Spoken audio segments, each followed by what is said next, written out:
¿Qué tal amigos? Sean bienvenidos nuevamente al canal.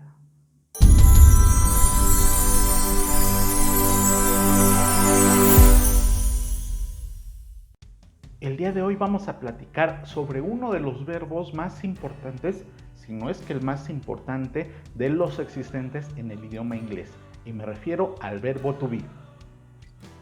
Para eso vamos a dividir el video en dos partes. Una primera donde vamos a aprender sobre las diferentes formas en que puede presentarse el verbo to be y una segunda para entender cuáles son los usos que podemos darle a este verbo.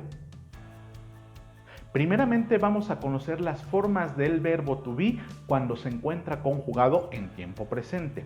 I am, you are, he, she, it is, we are, you are, they are. O bien las formas contraídas de este verbo conjugado. Am, your, his, she's, its, were, your, their.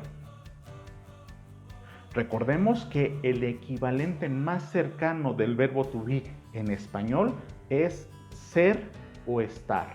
Solo tiene esas dos posibilidades para poder entender el verbo. Entonces, la conjugación en presente que vimos anteriormente equivaldría a alguno de estos dos verbos en español. Yo soy o yo estoy, tú eres o tú estás, etc. Ahora bien, el verbo to be, cuando lo tenemos en tiempo pasado, cambia radicalmente en función del tiempo presente.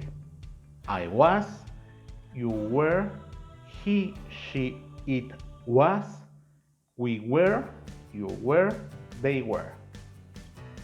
Hasta este momento podemos ver cómo las formas del verbo to be cambian constantemente en función del presente y del pasado. Es decir, el verbo to be tiene hasta este momento 5 formas. Am, are, is, was, were. Y todas ellas no tienen un común denominador. Es decir, esto nos deja ver que el verbo to be es un verbo irregular, entendido como aquel que no tiene una regla particular para ser conjugado. Por ello, en cuanto al verbo to be en presente o en pasado, lo único que tenemos que hacer es aprenderlo de memoria. Finalmente, hablando de las formas del verbo, nos resta ver dos formas más. La que conocemos como forma ing, que en este caso sería el verbo being, y aquella que es conocida como el pasado participio, en este caso been.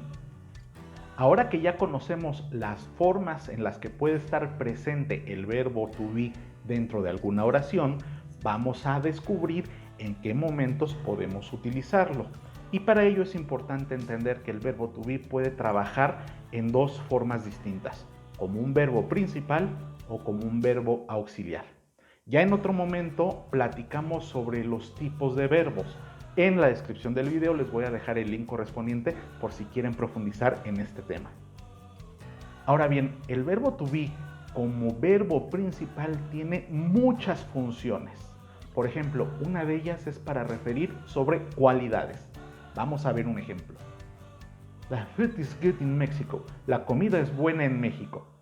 Aquí podemos ver cómo la cualidad de que la comida sea buena se refleja gracias al verbo to be, presentado en esta oración en su forma de is, porque refiere al sujeto it, en este caso the food, la comida, una cosa. The food is good in Mexico.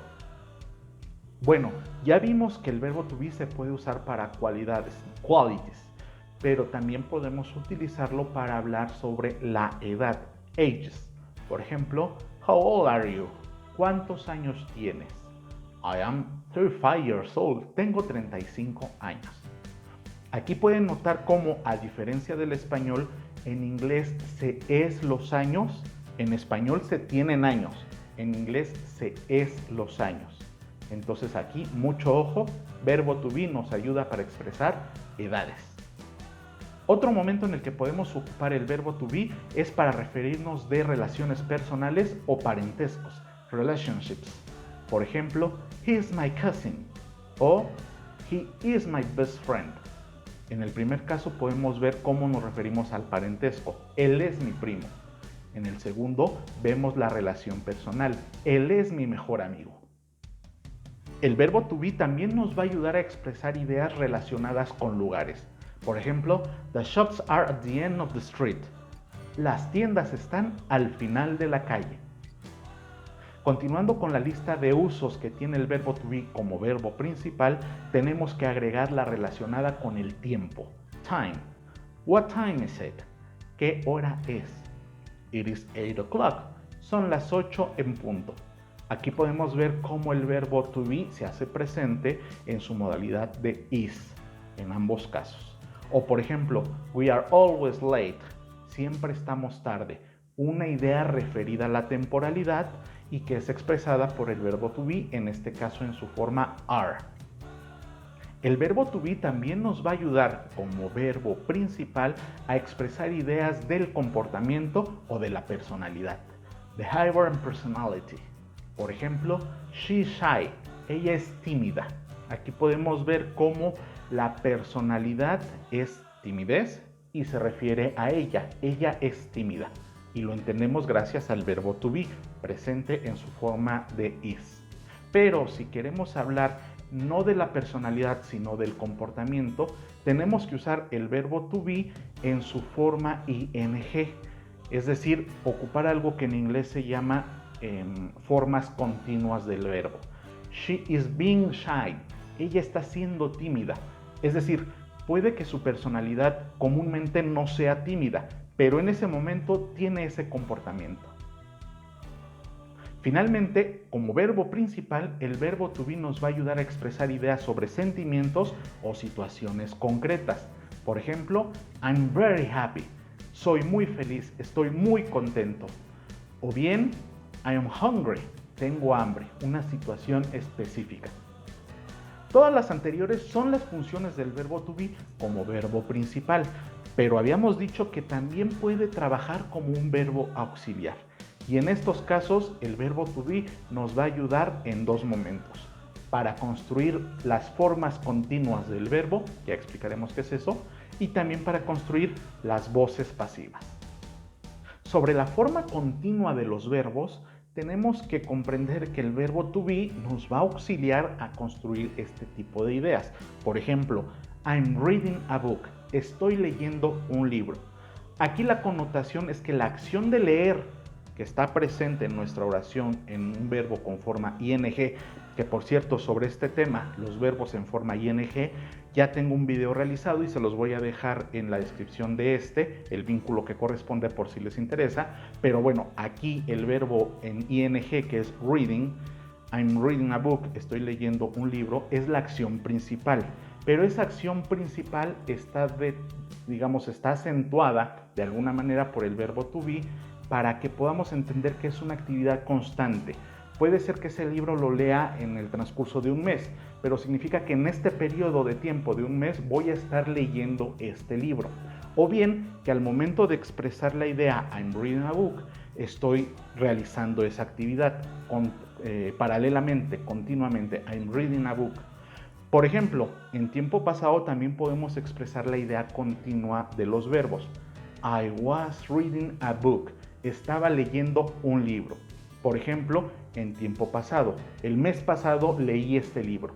El mes pasado, en un periodo de tiempo, estaba leyendo este libro. Entonces podemos ver cómo la forma continua se construye gracias al verbo to be, pero también con un verbo principal en forma ing. Ahora, sobre la voz pasiva, el verbo to be también nos va a ayudar a construirlo. ¿Qué es esto de voz pasiva? Es la forma gramatical que utilizamos cuando hacemos una narración. Por ejemplo, the car was stolen yesterday. El carro fue robado ayer. En este caso narramos la acción de que el carro fue robado. Es pasiva no solo porque sea una narración, sino porque también está ausente el actor del robo, el actor de la idea principal. No sabemos quién robó el carro. Solo sabemos que fue robado. Eso es pasivo. Entonces, el verbo to be, en este caso, como es una narración, está en pasado. The car was stolen yesterday.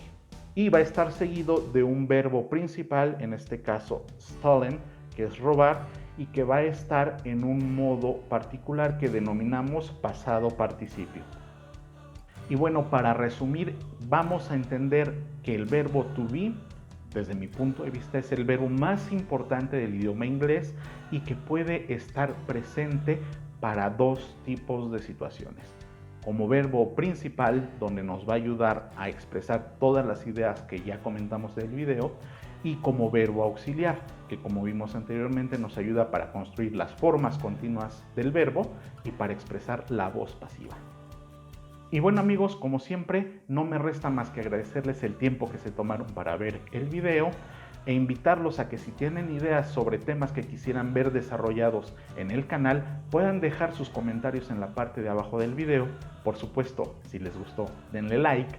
No olviden también compartir el video en sus redes sociales porque finalmente el conocimiento es cosa de todos, y suscribirse al canal junto con la activación del icono de la campanita para recibir notificaciones cada que subo nuevo material.